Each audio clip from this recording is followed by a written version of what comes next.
નમસ્કાર વિદ્યાર્થી મિત્રો, આલ્ફા વિદ્યા સંકુલ તાલાળા ઓનલાઈન એજ્યુકેશનમાં આપનું હાર્દિક સ્વાગત છે। હવે આપણે તો કે જો 8મા લેક્ચરમાં થોડાક દાખલાઓમાં જે અલગ પ્રકારના એમાંથી જે આ દાખલો હમણાં હું ચાલુ કરીશ એને આપણે આઈએમપી કહેશું, કેમ કે એ રકમમાં જ થોડીક વાર જોવો તો કંઈ ખબર પડશે નહીં, પરંતુ જે આગળ જે દાખલાઓ કમ્પ્લીટ કર્યા એની અંદર તો કે જે રીતો કોમન થતી હતી એ દાખલાઓમાં આપણે ખાલી માત્ર એની જે સ્ટેપ હતા એ લખ્યા, માત્ર ગણતરીઓ બાકી રાખી હતી, બરાબર। હવે તો કે આની અંદર તમે જુઓ તો જો બે સમાંતર શ્રેણીના સામાન્ય તફાવત સમાન છે, તો કે જો બેના સામાન્ય તફાવત કહેવાય તો કે જો બે શ્રેણી અલગ અલગ છે એ વસ્તુ એક ખાસ અગત્યની, અને બે શ્રેણી કેવી તો કે સમાંતર શ્રેણી છે અને એના સામાન્ય તફાવત કેવા છે તો કે સમાન, તેમના 100મા પદનો તફાવત 100 હોય। જો કન્ફ્યુઝ કર્યા કે તેમના 100મા પદનો તફાવત 100 હોય એટલે કે એ 100 એનો તફાવત ડી એ પણ 100 હોય, અને બીજી જે આપણે શ્રેણી લખશું એને આપણે A2 કહીએ તો એનો જે 100મું પદ હશે એ પણ કેટલું હશે તો કે એનો તફાવત પણ 100 હશે।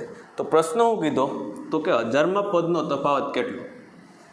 હવે જો આવું આપણે જોઈએ ને તો આપણે ડાયરેક્ટ જવાબ દઈ શકીએ, શું કામ તો કે જો બે શ્રેણી કેવી છે તો કે સમાંતર શ્રેણી, આમ જોતા 1 માર્કનો જ થાય, તો MCQમાં પૂછી લઈ તો 1 માર્કનો જ થાય, શું કામ તો કે જો અહીંથી જ ખબર પડી જાય કે જો બેના સામાન્ય તફાવત કેવા છે તો કે સમાન છે, તેમના 100મા પદનો તફાવત 100 હોય અને 1000મા પદનો તફાવત કેટલો, તો કે જો આપણે દર વખતે કહેતા આવ્યા કે ભાઈ સમાંતર શ્રેણીઓના દરેકના તફાવત કેવા થાય તો કે સરખા જ થાય, તો કે જો અહીંયા જેનો જવાબ છે કે ભાઈ 1000મું પદ હોય તો એનો તફાવત કેટલો થાય તો કે 100, પણ આપણે સાબિતીમાં પૂછે તો આપણે રીત કરવી પડે। ચાલો જોઈએ, તો અહીંયા કોઈ પણ જાતની રકમ નથી, એટલે ધારો કે પહેલી શ્રેણી છે એનું સ્મોલ a વડે દેખાડું, અથવા ત્યાં લખીએ પ્રથમ શ્રેણી માટે an અને બીજી શ્રેણી માટે જો સમાંતર શ્રેણી જ છે પણ હું માત્ર શ્રેણી શબ્દ લખું છું, આપણે લખશું કેપિટલ AN, તો કે જો જેથી કરીને કંઈક ફેરફાર લાગે એટલા માટે, કેમ કે બે શ્રેણી અલગ અલગ છે, તો પહેલી શ્રેણી માટે સ્મોલ a અને બીજી શ્રેણી માટે કેપિટલ A। તો હવે સૌથી પહેલાં એ 100 આપણે લખીએ તો કે આ થયું એ 99D, એ જ રીતના કેપિટલ A100 એટલે કે બીજી શ્રેણીમાં શું થશે તો કે A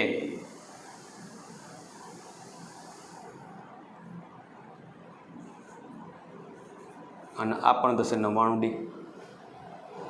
ચાલો અહીં સુધી કમ્પ્લીટ।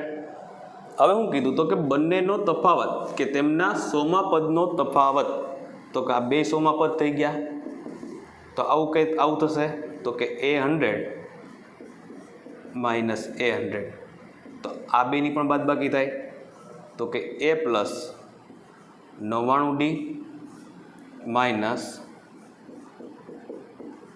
A પ્લસ 99D, આવું થશે। અને એ કેટલો આપેલો છે તો કે એ પણ 100 આપેલો છે, તો આનો અર્થ શું, તો આનો કાઉન્સ ખોલશું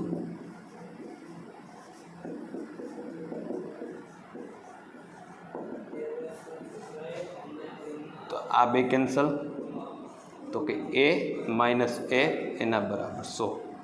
ચલો આને એમને રાખો, તો આપણા જે લખ્યું હતું એને ખાલી ગાણિતિક સ્વરૂપ જ લઈ આવ્યા, તો કે જો ફરી પાછું પ્રથમ શ્રેણી માટે આપણે શું રાખ્યું હતું સ્મોલ an, બીજી શ્રેણી માટે હું લખ્યું હતું કેપિટલ AN, તો જો પ્રથમ અહીંયા A100 તો કે જો આપણે શું કામ કેવું કહ્યું તો કે તેમના 100મા પદનો તફાવત, તો બેના આપણે 100મા પદ પહેલાં ગોતવા પડશે બે શ્રેણીના, તો જે પહેલી શ્રેણી નાની હતી તો એના માટે A100 કેપિટલ A100, તો બેના માટે સમીકરણો આ રીતના મળ્યા। પછી હું કીધું તો કે પદોનો તફાવત, તો તેમના 100મા પદોનો તફાવત પૂછ્યો, તો આ બેનો તફાવત, તો તફાવત એટલે શું તો કે બાદબાકી। હવે એક પ્રશ્ન એ થાય કે સાહેબ તમે એવું કેમ ન કર્યું કે આ પદ પહેલાંનું લખ્યું ને આ પદ પહેલાં લખ્યું, તો એ મોટો પ્રશ્ન કે જો આપણે અહીંયા કંઈ ચોખવટ છે જ નહીં કે આ બેમાંથી મોટું કોણ, આ તો અત્યારે મેં ડાયરેક્ટ લખીને, પરંતુ એક વસ્તુ જુઓ તો આનો જે તફાવત મળે છે એ તફાવત કેવો છે તો કે 100 છે, અને 100 છે એટલે શું? તો કે કેવો છે? તો કે ધન છે, બરાબર. ધન છે એનો અર્થ શું? તો કે મેં હાલ પૂરતું એવું કીધું કે જે સ્મોલ એ છે એ કેપિટલ એ કરતાં મોટા છે, બરાબર. આવું આપણે અત્યારના હાલ પૂરતું નક્કી કર્યું છે. પરંતુ જો અહીંયા એવું બન્યું હોત કે કદાચ અહીંયા 100 ન આપ્યા હોત અને એમ કીધું કે કોઈ ઋણ જવાબ આવતો હોત, તો આપણે અહીં ચેન્જીસ કરી નાખત, તો આમ લખત. ખબર પડી? ઘણી વખત જો આ પ્રશ્નો તમારા મગજમાં આવ્યો જ નહીં હોય, અત્યારે તમને દાખલો જ દેખાતો હતો, પરંતુ આ ચોખવટ એટલા માટે કે ભવિષ્યમાં આવો કોઈ દાખલો એવો આવે ને ત્યારે કંઈ ખબર ન પડે, તો એટલા માટે મેં આ કીધું. ચાલો, આ વસ્તુ મળી ગઈ, તો બેનો તફાવત 100 મળી ગયા, જે રકમ કીધી હતી. પછી હું કીધું તો કે હજારમાં પદનો તફાવત કેટલો હશે? તો કે આ જ રીતના સ્મોલ એ 1000, તો કે આ થશે આનું પહેલું સમીકરણ 999D વાળું. ખબર પડે ને? અને એ જ રીતના કેપિટલ માટે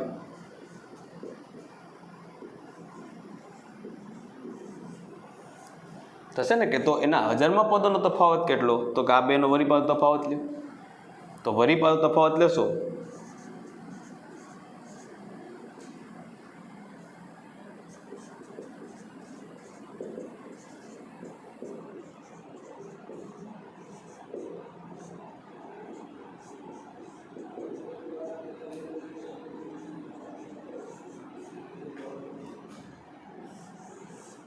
ચાલો આનું સાદુરૂપ આપીએ તો કે આગળના દાખલાની જે આ બે કેન્સલ થશે તો વધ્યું શું?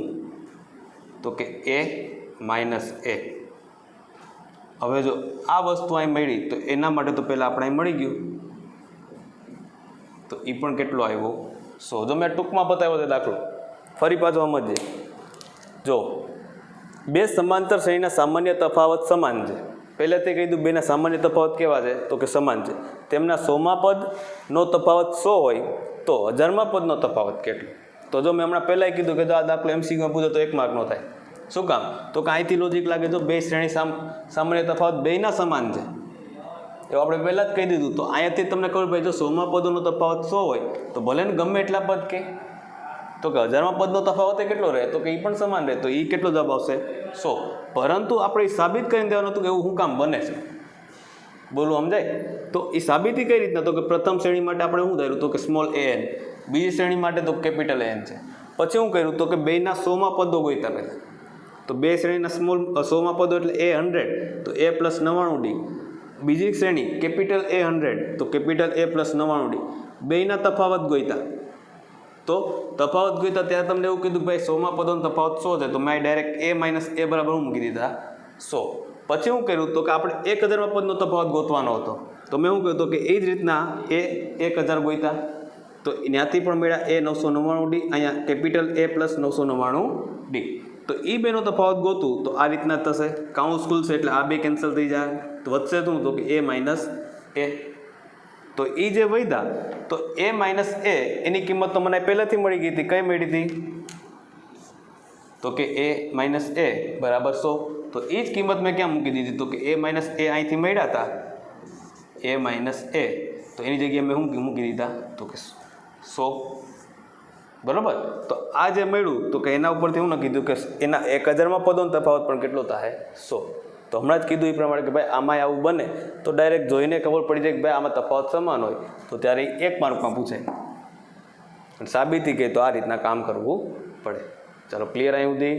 ચાલો એના પછીના દાખલામાં તો કે 15મો દાખલો, તો કે એનના કયા મૂલ્ય માટે બે સમાંતર શ્રેણીઓ 63, 65 અને 67 પછી ડોટ અને 3, 10 અને 17 પછી ડોટ ના એનમાં પદ સમાન થાય. ચાલો જો રકમ પહેલાં સમજાવું, ફરી પાછી રકમ વાંચો. તો એનના કયા મૂલ્ય માટે બે સમાંતર શ્રેણી, એનના કયા મૂલ્ય માટે? તો કે બે સમાંતર શ્રેણી આવી, તો એ જે એનમાં પદ છે સમાન થવા જોઈએ. એટલે હું તો કે આ બે શ્રેણીમાં એવા કયા પદ હશે અથવા તો કયા પદ સાથે એ બે હરખા થશે તો એ ગોતવાનું છે. તો કે આમાં પણ આગળ વધો, આ શ્રેણીમાં પણ આગળ વધો, તો એ બે સમાન ક્યારે થાય એ પદ ગોતવાના છે. તો જુઓ, તો કે પ્રથમ સમાંતર શ્રેણી એ કઈ છે? તો કે 63, 65 અને 67 વાળી,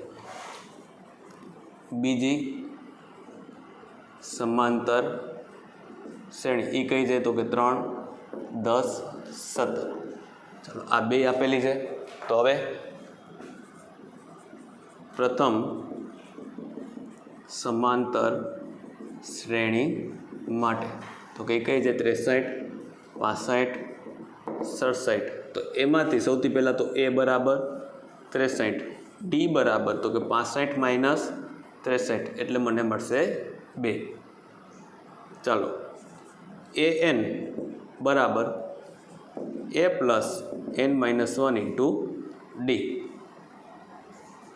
તો એ એન બરાબર 63 પ્લસ આને એમને એમ રાખશું ને ડી એટલે 2.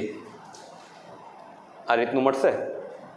હવે બીજી સમાંતર શ્રેણી માટે તો બીજી સમાંતર શ્રેણી 3, 10, 17. તો આમાંથી પણ એ બરાબર 3, ડી બરાબર 10 માઇનસ 3 એટલે 7. ચાલો આનું પણ એન પદ ગોતી લે તો કે a plus n minus 1 into d. ચાલો એ એટલે 3, એન માઇનસ 1 એમને ડી એટલે 7. ચાલો આ બે આપણે હજી માત્ર એના એનમાં પદ માટેના સૂત્ર મળ્યા, બરાબર. હવે તો કે આમાં આપણે એવું કીધું કે ભાઈ બે પદ આ બે શ્રેણીમાંથી એવા કયા બે પદ હશે તો કેટલામાં પદ હશે સરખા થતા હશે, બરાબર. એ આપણે ગોતવાનું છે. તો જો સમાન થતા હોય એનો અર્થ શું થાય? તો અહીંયા એક સિમ્બોલમાં થોડોક એવો ચેન્જીસ કરું. તો પ્રથમ શ્રેણી માટે એન રાખું અને જે બીજી શ્રેણી છે ત્યાં હું કેપિટલ એ કરી નાખું એટલે કન્ફ્યુઝ ન થાવ.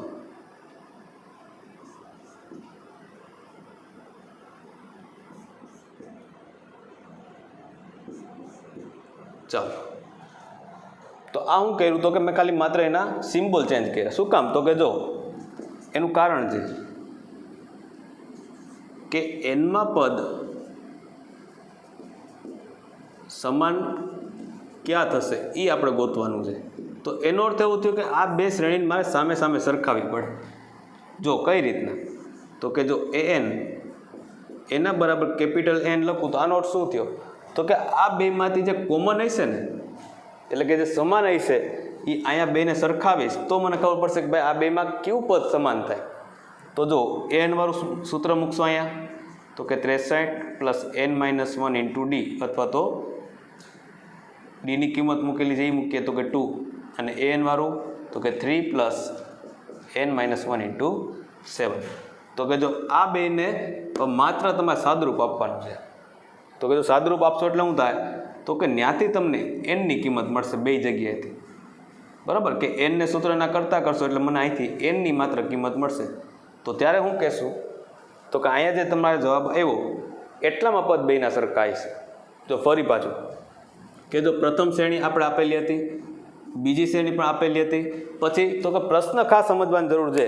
તો કે જો એનના કયા મૂલ્ય માટે બે સમાંતર શ્રેણીઓ ના એનમાં પદ સમાન થાય.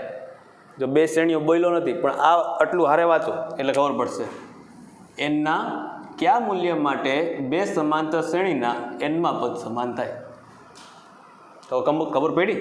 તો આપણે કરવાનું કામ હતું કે આપણે એનનું પદ કે આ શ્રેણીમાંથી કયું પદ એવું છે કે બેયમાં સરખું થાય. એનો અર્થ શું? તો કે જો તમે આમાં આગળ વધશો તો આ શ્રેણી જો વધતી જાય છે બધામાં બે બેનો વધારો છે. આમાં શું છે? તો કે બધામાં 7-7નો વધારો છે. તો એવું કોઈ પદ હશે આમાં કે અહીંયા આગળ વધશો અને આમાં આગળ વધશો તો એ બે પદ સમાન હશે. પણ એ કેટલામું પદ સમાન છે એ આપણે ગોતવાનું હતું. તો કે જો એ આપણે કામ કર્યું તો કે જો પહેલાં આ એ પ્રથમ શ્રેણી માટે એન મેળવી લીધા, બીજી શ્રેણી માટે એન મેળવી લીધા. પછી તો કે આવું શું કામ કર્યું? તો કે આપણે સમાન પદ છે એ ગોતવાના છે. તો સમાન પદ ગોતવા હોય તો બેને સરખાવવા પડે. આપણે એવું કહેવું પડે કે આ બે સમાન છે, બરાબર. તો એ થઈ ગયું અને બેના સૂત્ર મૂકી દીધા. તો ત્યાંથી મારે માત્ર એનની કિંમત મેળવવાની રહી. તો એનની કિંમત જે આવે એ તમારો જવાબ. તો ત્યારે શું કહેશું? તો કે જે તમારે એવું હોય કે એનનું પદ બંને શ્રેણીમાં સમાન થશે. ધારો કે તમને n બરાબર 13 મળ્યા, હાલો આ પ્રશ્નાચિહ્ન કાઢી નાખીએ. આપણે ધારો કે એવું કહીએ કે n બરાબર 13, તો અહીં હું લખશું કે બંને શ્રેણીનું 13મું પદ સમાન હશે. ખબર પડી? તો કે જો આખી આ રીતના થશે. માત્ર અહીં સાદુરૂપે પદ આપી દેજો, જે જવાબ આવે એ એટલાનું પદ બંને શ્રેણીમાં સમાન હશે. બરાબર? કેટલા ક્યુ મળે શું છે એ આપણે ગોતવાનું નથી, પણ આપણે ખાલી શું કીધું તો કે એનનું ક્યુ પદ સમાન થશે. તો અહીંયા જવાબ મળશે n બરાબર જે મળે. મેં ખાલી ઉદાહરણ તરીકે લખ્યું કે n બરાબર તમને 13 મળે, તો હું કહેશું કે ભાઈ 13મું પદ બંને શ્રેણીમાં સમાન છે. ચાલો એક વખત બંને દાખલામાં નજર ફેરવો. એની પહેલાં તો કે જો હોમવર્કમાં 12માં પછી સીધો 15મો દાખલો આવ્યો, તો જે 13મો અને 14મો દાખલો છે એ બંને હોમવર્કમાં. શું કામ? તો કે જો આજ 13મા દાખલામાં 7ના ગુણિત માટે પૂછ્યું અને 3 અંકની કીધું છે, અને આવો દાખલો આપણે ગણી ગયા છે. 13મા દાખલામાં કીધું કે 7નો ગુણિત હોવો જોઈએ પણ 3 અંકનું. તો આવા કેટલા મળે એની આપણે n પદ ગોતવાના છે કે ભાઈ 7ના ગુણિતમાં 3 પદવાળા કેટલા? 3 પદ એટલે શું? તો કે જો સૌથી પહેલાં તો 14 ગુણ્યા 7 કરશો એ 98 થશે, તો આ જો 2 વાર જ થયા. 15 ગુણ્યા 7 કરો એ 105 થાય, તો આ શ્રેણી 105થી શરૂ થશે. બરાબર? તો હવે ક્યાં સુધી જવું જોઈએ? તો કે 999. 105થી શરૂ થશે અને 999ની વચ્ચે. જો 999 તો 7 વડે વિભાજ્ય નથી, એટલે એની અંદર કંઈક હશે. તો આની વચ્ચે કેટલી સંખ્યાઓ આવે એ તમારે કહેવાનું છે. એ આપણે દાખલો ગણ્યો તો યાદ હોય તો ઉદાહરણમાં. હવે તો કે 14મા દાખલામાં શું છે? તો કે 4નો ગુણિત પૂછ્યો છે. એક વખત જોજો એટલે ખબર પડશે. બરાબર? એમાં સેમ 2 દાખલા એક હરખા જ છે, ખાલી આમાં 4નો ગુણિત છે અને આમાં 7નો ગુણિત છે, એટલું છે. બરાબર? ચાલો એક વખત જોઈ લેજો ને આ 2 દાખલાઓ ખાસ હોમવર્કમાં આપું છું, એને ટ્રાય કરજો.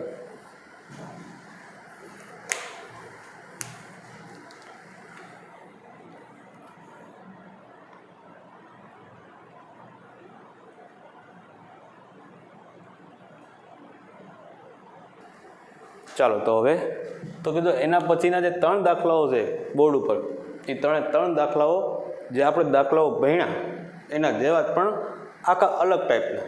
એટલે કે અહીં ચોખવટ કહે કે વધારાના દાખલાઓ વધારાના છે, પણ એનો અર્થ એવું નથી કે ભાઈ સિલેબસમાં નથી. તમને જે દાખલાઓ ગણાવ્યા એના જેવા જ બીજા દાખલાઓ કે ભાઈ આવું કંઈક ટ્વિસ્ટેડ હોય તો કરવું હું જોઈએ. એક સમાંતર શ્રેણીનું પ્રથમ પદ 1/2 અને 8મું પદ 17/6, તો તે શ્રેણીનો સામાન્ય તફાવત અને ચોથું પદ શોધો. હવે જો પ્રથમ પદ આપે એટલે ઘણા લોકો હલવાય કે સાહેબ આમાં કઈ રીતના કામ કરવું? તો કહેજો કે બીવાની જરૂર નથી. જો પ્રથમ પદ એને આપણે એ કહીએ છીએ, એ શું છે? 1/2. પછી 8મું પદ તો એ 8 થશે, એ કેટલા છે? 17/6. તો આને સૂત્ર પ્રમાણે લખીએ તો a + 7d આવું થશે ને. 8મું એટલે d પાસે 7 1 એના કરતાં 1 ઓછું, તો એ કેટલા છે? 17/6. ચાલો હવે તો કે અહીંયા આપણે એની કિંમત ક્યાંથી મૂકશું? તો કે જાય પ્રથમ પદ તમને આપી દીધું, તો જો એને વ્યવસ્થિત લખીએ તો કે a 8 બરાબર a + 7d એના બરાબર 17/6. હવે આ કરવાનું કારણ શું? તો કે સૌથી પહેલાં મને સામાન્ય તફાવત મળશે. તો જોઈએ તો કે a એટલે 1/2 + 7d એના બરાબર 17/6. ચાલો હવે જો મોટા ભાગના ગણતરી કરે કઈ રીતના એની ચોખવટ કરો. કે હમણાં જ મને એક છોકરાએ દાખલો મોકલ્યો હતો અને એણે કઈ રીતના કામ કર્યું હતું એ તમને હું કહું. તો કે જે 1/2 છે એનું કામ શું કર્યું? તો કે જો એણે 1/2માંથી 2 હતા, જે નિયમ પ્રમાણે બધું કામ હરખું કર્યું. 2 હતા તો સામે જાય તો અંશમાં હોય જાય. એટલે શું કર્યું? તો કે અહીંયા 2 હતા છેદમાં, એની સામે ગુણી નાખ્યા. એટલે આવું કંઈ કરવું 7d 17/6 × 2. એટલે આ જવાબ શું થયો? 17×2 = 34. 34/6 ચલો, જો નિયમ પ્રમાણે જોવા જાવ તો બધું સાચું જ લાગે, પરંતુ એ ખોટું છે. આવું કોઈક જોઈ જાય એટલે તરત ચોકડી મારે. શું કામ? તો કે જો અહીંયા 1/2 આની સાથે પ્લસથી જોડાયેલા છે, આખું પદ પ્લસથી જોડાયેલું છે, તો માત્ર તમે 1/2 ખાલી 2ને તમે સામે લઈ જઈ શકો ને, બરાબર? તો એનું ખરેખર કામ આ રીતના થાય કે 7D, તો આ 1/છેદમાં છે, આ બધું કેવા જાય તો કે પ્લસ, સામે જાય તો કે માઇનસ. તો આ રીતના કામ થાય અને આ વસ્તુ સાચી છે. એટલે એવી ભૂલ ન કરતા કે ભાઈ અહીંયા 2/છેદમાં સામે જાય તો ગુણાકાર થઈ જાય, એવું ન કરતા, પણ આ કામ આપણું સાચું થશે. હવે અહીંયાથી તમે એનું સાદુરૂપ આપશો એટલે ડીની કિંમત પહેલાં મળી જશે. ખાલી સમજાવવાનું મારે એટલું જ હતું કે ભાઈ આમાં આ કઈ રીતના મેળવવું એ જ સમજાવવાનું હતું. હવે તમારી પાસે એ અને ડી બે હોય એટલે તમે રાજા થઈ ગયા કહેવાય. તમને ગમે પદ કે તમે આરામથી મેળવી શકો. આપણે કયું પદ મેળવવાનું છે તો કે ચોથું પદ. તો A4 બરાબર A+3D. એ અને ડીની કિંમત મૂકી દે વારા ફરતી, એટલે મને અહીંથી A4ની કિંમત મળી જશે. એ તમારો જવાબ, બરાબર? પણ સમજાવવાનું મારે ખાલી એટલું હતું. ચાલો એના પછીના દાખલામાં તો કે આ દાખલો આપણે એક વખત જોયો, રકમ જોવું જોઈએ એક વખત. તો કે જો સમાંતર શ્રેણી 8, 14, 20, 26નું કેટલામું પદ 41માં પદથી 72 વધુ હોય છે? તો જો એ સૌથી પહેલાં તો જો દર વખતે કામ શું કરશું કે શ્રેણી લખશું. શ્રેણી કઈ છે તો કે સમાંતર શ્રેણી 8, 14, 20 અને 26. ચાલો એમાં પ્રથમ પદ તો કે A બરાબર 8, તફાવત તો કે D બરાબર 14 - 8 એટલે કે 6. ચાલો અહીં સુધી કમ્પ્લીટ. પછી શું કરશું કે ધારો કે nમું પદ 41માં પદ કરતાં 72 વધુ છે. જો હમણાં આપણે આવો દાખલો ગણી ગયા, તેથી તો કે nમું પદ તો an, તો કે 41માં પદ તો કે A41 એના કરતાં 72 વધુ. ચાલો અહીં કિંમતો મૂકી દો. A + n - 1 × D, અહીંયા થશે A + 40D + 72. જો ડાયરેક્ટ કામ કર્યું, ખબર પડવી જોઈએ. હવે તો કે અહીંયાથી A કેન્સલ થશે, અહીંયા માત્ર 2 જગ્યાએ ડીની કિંમત મૂકી દો એટલે તમને ડાયરેક્ટ અહીંયાથી એનની કિંમત મળી જશે. જે એન આવશે એ તમારો જવાબ, બરાબર? કે ભાઈ જે એન આવે એમાં હું લખશું કે જે પદ આવ્યું મું પદ 41માં પદ કરતાં 72 વધુ થશે. બસ આ જવાબ એને છે કે નહીં? સિમ્પલ. હવે જો આ દાખલો પહેલાં ડાયરેક્ટ આ દાખલો ગણો થોડીક ચક્કર મારે, પણ તો આગળ આવો દાખલો ગણી ગયા એટલે થોડોક આ સહેલો પડ્યો, બરાબર? ચાલો એના પછીનો જે છેલ્લો દાખલો, ચોથો દાખલો છે એ વધારે ટફ છે. શું કામ? તો કે જો આવો દાખલો ક્યાંય આવ્યો જ નથી, આવી સમજણનો કોઈ દાખલો નથી. જો સમાંતર શ્રેણી 45, 41, 37 અને 33. ચાલો પહેલાં એ લખીએ. તો કે સમાંતર શ્રેણી 45, 41, 37 અને 33 નું કેટલામું પદ તેનું પ્રથમ પદ ઋણ પદ છે? હવે જો પ્રશ્ન એ થાય કે આમાં ખરેખર પૂછ્યું તો આ પ્રથમ પદ ઋણ પદ હશે એવો પ્રશ્ન છે, તો આનો અર્થ શું? તો આમાં પૂછ્યું છે એવું કે આમાં એવું કોઈ પદ હશે કે જે ઋણ હશે, કે આ જો શ્રેણી ઘટતી શ્રેણી છે એટલે એનો અર્થ એવો થયો કે 45, 41, 37, 33 તો કે જો બધામાં 4-4નો ઘટાડો થતો છે. તો 4-4નો ઘટાડો કરો તો તમે આખી આ શ્રેણી લખતા જાઓ તો એક જો એ સહેલું પડે કે જો 45, 41, 37, 33 વળી પાછા ઘટાડો 4, વળી પાછા 4 ઘટાડો, 4 ઘટાડો, એમ ઘટાડતા જ જાઓ અને સૌથી પહેલાં જે કયું પદ ઋણ આવશે એટલે કે માઇનસવાળું કયું પદ પહેલું આવશે એ તમારે ગોતીને દેવાનું છે. તો તમે ઘટાડતા તમારી પાસે ટાઈમ હોય, આમે ટાઈમ તો હમણાં ઘણો બધી છે, અને ઘટાડતા જ જાઓ અને પહેલું જ પ્રથમ પદ એવું અહીં જો સૌથી પહેલાં એવું નથી કીધું કે જો હવે આમાં તમે ઘટાડ જાઓ તો બધા માઇનસ જ આવશે બધા પદ. તો એમાંથી કીધું કે ભાઈ આમાંથી જે પ્રથમ ઋણ પદ છે એ આવે છે કે ક્યુ હોય છે એ તમારે કહેવાનું છે. કેટલામું પદ ઋણ આવશે, પ્રથમ ઋણ પદ. તો આપણે આ પહેલું ગોતવાનું છે, બરાબર. તો જોઈએ તો એના માટે કામ શું કરશું તો જોઈએ. સૌથી પહેલાં એ બરાબર 45, ડી બરાબર તો કે 41 માઇનસ 45 એટલે આવશે -4. ચાલો એ અને ડી મળી ગયા. હવે મારે અહીં કહેવું પડે કે એ એન લેસ ધેન 0. આમાં ખબર પડી. આનો અર્થ શું કે જો તમે 0 કરતાં નાના પદમાં જાઓ, જો 0 કરતાં નાના પદમાં જાઓ તો એ બધી કેવી થઈ જાય તો કે ઋણ સંખ્યા થઈ જાય કે નહીં. તો આ જો પહેલાં ગ્રેટર ધેન ને લેસ ધેન જેની ચોખવટ કરી લઈએ કે તો 0 કરતાં નાનું હોવું જોઈએ. 0 કરતાં નાનું થયું એટલે શું તો કે ઋણપદ થઈ ગયું. તો ઋણપદ થઈ ગયું તો આમાં જ કિંમતો મૂકતા જાઓ. તો કે એનું સૂત્ર a plus n-1 into d less than 0. તો અહીં બરાબર નહીં આવે. શું આવશે તો કે લેસ ધેન. એની કિંમત મૂકી દો તો કે 45. એનની કિંમત આપણે ખબર નથી, ગોતવાની છે. ડી છે એ -4 લેસ ધેન 0. હવે તો કે અહીંયાથી મને હજી એનની કિંમત મળશે. હવે એનની કિંમત મળે તો હવે આમાં ગણતરીમાં જોઈએ તો કે 45 -4n + 4 લેસ ધેન 0.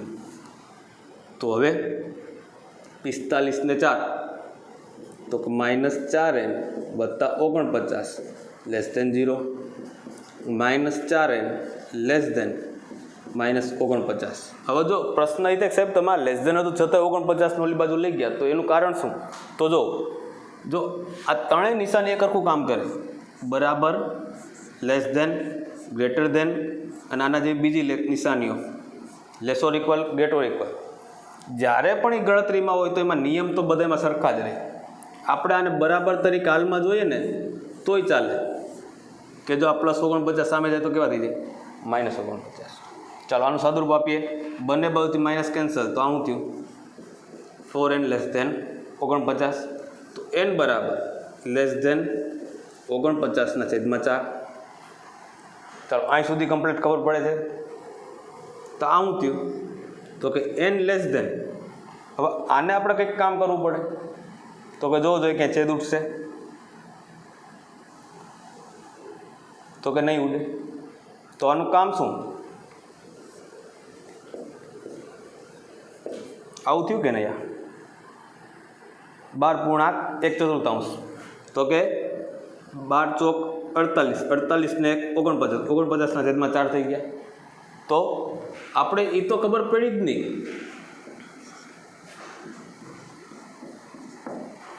કે આમાં ભાઈ ખરેખર પદ ઋણ કયું આવ્યું તો કે આ તો અપૂર્ણાંક સંખ્યા. આનો અર્થ એવો થયો કે n લેસ ધેન 12.25 જેવું થાય ને. તો આમાં તો કયું પદ આવ્યું ઋણ આવ્યું ખબર જ ન પડી. પરંતુ અહીંયા રાઉન્ડ ઓફનો ઉપયોગ કરવો પડે. રાઉન્ડ ઓફનો ઉપયોગ એટલે શું તો કે જો 12 કરતાં ઉપર કિંમત જાય તો આપણે કહી શકીએ એને 13, બરાબર ને. તો અહીંયા અર્થ શું થયો કે 13મું પદ પ્રથમ ઋણ પદ થશે. આવો આનો મિનિંગ થાય. ખબર પડી? હવે તો ફરી પાછું કે જો સમાંતર શ્રેણી 45, 41, 37, 33નું કેટલામું પદ તેનું પ્રથમ ઋણ પદ હશે. જો પ્રથમ ઋણ પદમાં થોડીક તકલીફ થાય. પ્રથમ ઋણ પદ એટલે મેં સમજાવ્યું કે તમે આમાં ઘટાડતા જાઓ તો અહીંયા એવું એક પેલું પદ આવી જાય કે માઇનસ થઈ જશે તો એને કહેવાય પ્રથમ ઋણ પદ. તો પહેલાં એ અને ડી ગોતી લીધા. પછી મેં શું કીધું કે ધારો કે કોઈ એવું પદ છે કે જે 0 કરતાં નાનું છે એટલે કે ઋણ છે તો n લેસ ધેન 0. તો મેં પછી એ કિંમતો મૂકી બધી અહીં સુધી કમ્પ્લીટ. પછી હું કહ્યું તો કે n લેસ ધેન 49/4. જો તમારો ભાગાકાર કરશો તો 12.25 ની આજુબાજુ જ આવશે. પોઈન્ટમાં થોડો ઘણો ફેરફાર રહે પરંતુ આવશે એટલો જ. પણ મેં શું કહ્યું તો કે એને અપૂર્ણાંકમાં ફેરવી નાખ્યું, મિશ્ર અપૂર્ણાંકમાં. તો 12.1/4 અથવા તો તમારે અશુદ્ધ અપૂર્ણાંક કયો છે તો 12.1/4. તો આવું થયું તો 12.25 સમથિંગ થાય. તો n લેસ ધેન 13 તો 13મું પદ ઋણ પદ થશે, બરાબર. જ્યારે અહીંયા 12 કરતાં કંઈક વધારે આવ્યું તો આપણે એનું કહી દીધું 13, બરાબર. અહીંયા 11 પોઈન્ટ સમથિંગ આવ્યું તો આપણે એમ કે 12મું. ચાલો અહીંયા સુધી કમ્પ્લીટ. તો 13મું પ્રથમ પદ ઋણ હશે. ચાલો અહીંયા સુધી કમ્પ્લીટ કર્યું. હવે જે નવું લેક્ચર આવશે એની અંદર નવા લેક્ચરની અંદર આપણે જે કામ કરશું એમાં તો કે આખું એક સૂત્ર ચેન્જીસ થઈને આવશે અને આપણે એન પદોનો સરવાળો એને આપણે એવું કંઈક નામ આપશું. પરંતુ આ લેક્ચરમાં આવા જે દાખલાઓ છે હજી તમે ગોતજો, તમારી પાસે જે કોઈ પણ મટીરિયલ હોય એમાં જો હવે હજી એક ચોખવટ કે જે તમારે આપણે જે સિલેબસ ચેન્જીસ થયો એની અંદર અમુક દાખલાઓ કાઢી નાખ્યા હતા. આપણે જો 15 સુધી જ દાખલા ગણ્યા સ્વાધ્યાયમાં, બાકી આગળ દાખલાઓ છે જ, આપણે ક્યાં સુધી ગણ્યા તો 15 સુધી. એટલા માટે કે એમાં તમારે ચોખવટ સિલેબસમાં કરી ભાઈ સ્વાધ્યાય 5.2માં 15 દાખલાઓ સુધી ગણવાનું છે, એટલા માટે આપણે 15 દાખલાઓ ગણ્યા. તો એના જેવા જેટલા પણ હજી તમને દાખલાઓ મળે એ બધા હોમવર્કમાં ટ્રાય કરજો. અને આ બધા ખાસ દાખલાઓ ગણજો, જે આ 3 છેલ્લે ગણાવ્યા એ પણ આઈએમપી જ છે અને એમાં કંઈક નવું મળે તો એ કરતા રહેજો. ચાલો આજ માટે અસ્તુ અને ફરી પાછા આપણે નવા લેક્ચરમાં મળશું.